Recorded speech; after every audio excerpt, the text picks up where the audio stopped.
കടിയേറ്റ് ഒരാൾ കൂടി മരിച്ചു. ചികിത്സയിലായിരുന്ന കണ്ണൂർ പട്ടുവം സ്വദേശി നബീസയ്ക്കാണ് ജീവൻ നഷ്ടമായത്. കൊല്ലം രാമൻകുളങ്ങരയിലും എറണാകുളം ചെറായിലും ആളുകൾക്ക് പാമ്പിന്റെ കടിയേറ്റു. കണ്ണൂർ പട്ടുവം മുതുകുട സ്വദേശി നബീസയ്ക്ക് വെള്ളിയാഴ്ചയാണ് പാമ്പിന്റെ കടിയേറ്റത്. വെള്ളിക്കെട്ടനാണ് കടിച്ചത്. ശാരീരികമായ ബുദ്ധിമുട്ടിനെ തുടർന്നാണ് ആശുപത്രിയിൽ കൊണ്ടുപോയത്.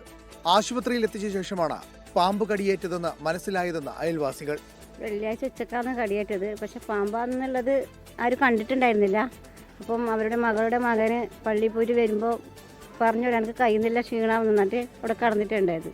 അപ്പോൾ അപ്പാടൻ എൻ്റെ ഉമ്മ നാട്ടിലുണ്ടായിരുന്നില്ല, പുറത്ത് ജോലിക്ക് വന്നതാണ്. അപ്പോൾ അങ്ങനെ അവരെ വിളിച്ചു, അവർ വന്ന് ഹോസ്പിറ്റലിൽ കൊണ്ടുപോയി. പരിയാരം മെഡിക്കൽ കോളേജിൽ ചികിത്സയിലിരിക്കെയാണ് മരണം. ഇതോടെ കഴിഞ്ഞ 8 ദിവസത്തിനുള്ളിൽ പാമ്പ് കടിയേറ്റ് മരിച്ചവർ 6 കൊടും ചൂടിനു പുറമെ സംസ്ഥാനത്ത് പലയിടത്തും പാമ്പ് ഭീതി തുടരുകയാണ്. എറണാകുളം ചെറായിയിലെ റിസോർട്ടിൽ താമസിക്കാനെത്തിയ യുവതിക്ക് പാമ്പിന്റെ കടിയേറ്റു.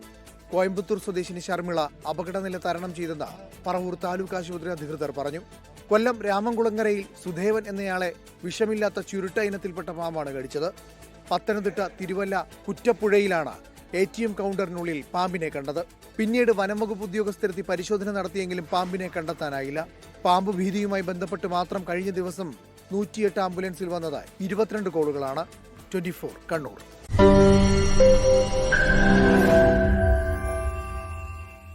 ലോകത്തെവിടെയായാലും ഏത് സമയത്തും 24 വാർത്തകളും ഓഗ്മെന്റഡ് റിയാലിറ്റി പാക്കേജുകളും എക്സ്പ്ലെയിനറുകളും വിശദമായി കാണാൻ ഞങ്ങളുടെ യൂട്യൂബ് ചാനൽ നിങ്ങൾക്ക് സബ്സ്ക്രൈബ് ചെയ്യാം.